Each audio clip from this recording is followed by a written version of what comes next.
mga kababayan, mga kapatiran, subukan niyo mag-subscribe kay Chan Traveler. We're together again, praising the Lord. We're together again. Mga ka-travelers, no, dito kami sa bahay ni Isagani. Ito yung si Isagani. Brad, ano yung masabi mo sa Japan, Brad? Sa Japan, yung mga style nila, maganda, no? Maganda talaga dito sa Japan. Maganda sa Japan, no? Hindi Kaysa Pilipinas. Oo, kaysa sa Pilipinas. Oo, yun ang masabi ni, kasi matagal ko na tong friend si Isagani. Ilan taon ko dito, Brad? Almost 20 years na ako dito. 20 years na si Isagani dito sa... So, may... Kung tawagin ako Brad. Brad, no? Brad, yung masabi mo dito sa Japan, maganda, no? Yung pamumuhay dito. Maganda pamumuhay talaga dito. Hindi katulad ka sa Pilipinas na lalong-lalo sa kalagayan ngayon. Prat yung ano, Brad. Sa kalagayan ngayon, no? So, sa Pilipinas ngayon... Lalo sa kalagayan ngayon sa COVID na... Tama. Maraming problema sa Pilipinas. Pero dito, okay lang, nakakalabas ka. Parang normal, Brad, no? Dito, parang normal dito. Tama. So mga ka-travelers, yung COVID pala dito sa Japan, parang normal, no? Parang normal. So sa Pilipinas, parang binibibi nila, parang ganun, Brad. Ha? Tama, Brad, no? Tama. No? Parang binibibi nila, parang hindi sila comfort sa katulad dito. Katulad dito, no? So, sa ngayon, Brad, yung 20 years ka na dito, Brad, yung masabi mo sa mga opportunity dito, maganda, no? Walang age limit dito, meron. Yung sa Toto, meron bang age limit dito? Sa Japan? Wala, no? Walang age limit dito. Pero depende sa kumpanya kasi yung ibang kumpanya magsinungaling na lang sila, no? Na may age limit, no? Oo. Tama. Depende sa depende sa kumpanya. Sa kumpanya. Oo. Tatanggapin basta't marunong ka pang kaya mo pang magtrabaho. Tama.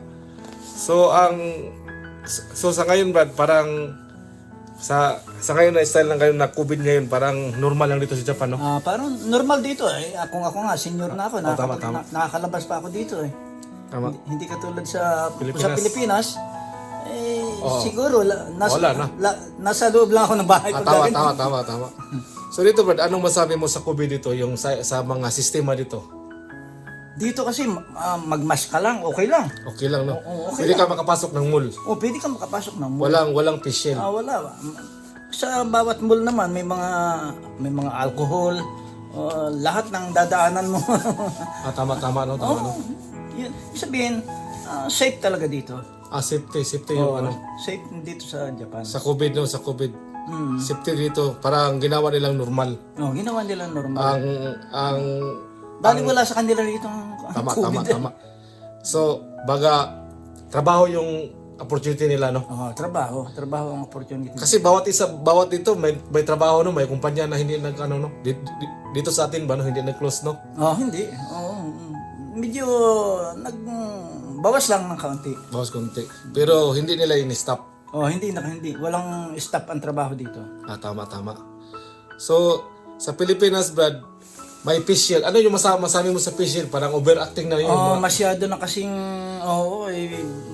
sa mas pa lang, okay na eh. Sa mas okay. So, yung facial, parang... Facial, nasa pag-iingat na lang yan. Tama, no? Nasa pag-iingat na lang. Kasi sa Pilipinas, pag pumunta ka ng mall, naka-facial, hindi pwedeng pumunta ka ng walang facial, di ba? Dito, kung nagkaroon naman dito, wala naman mayroon dito, mouth shield, kung tawagin. Yung mouth shield, no? Mouth shield lang, yung dito na sa bibig. Pero yung face shield, wala, no? Meron ako sana dyan face shield. Pero galing Pilipinas. Hindi. Dito meron dito. Pero hindi lagi ginagamit, no? Hindi nila ginagamit. Ginagamit nila pag minsan yung sa mga pagka-travel nila. Tungkol naman sa mga ano dito, Brad, yung mga example, yung hospital ka dito, libre, no? Dito, basta ikaw para at least may matutunan yung iba ba? Yung hospital dito, Brad, ano masabi mo dito? Maganda dito, hindi katulad ng marami ka pa mga dadaanan. Tama. Marami ka pang dadaanan mga LGUs, mga ganyan, mga barangay o mga pulis. Dito, basta't may hukensyo ka, kung tawagin, healthcare or health insurance. Libre lahat, Oo, libre libre lahat. Tama, tama, tama. Hindi, magbabayad ka rin ng kaunti. Konti lang, konti lang. Konti lang. Kung sa 100 pesos, merong mga 10 pesos, ganun. 50%. 50%. Mga 50%. So, 50%, so, okay na, no? Oo, okay na yun. Meron ding mga 40%, no? No, pero meron, Pero dito depende sa akin. dito kasi sa Japan, talagang ang 50% sa company, ang 50% sa employee. Tama.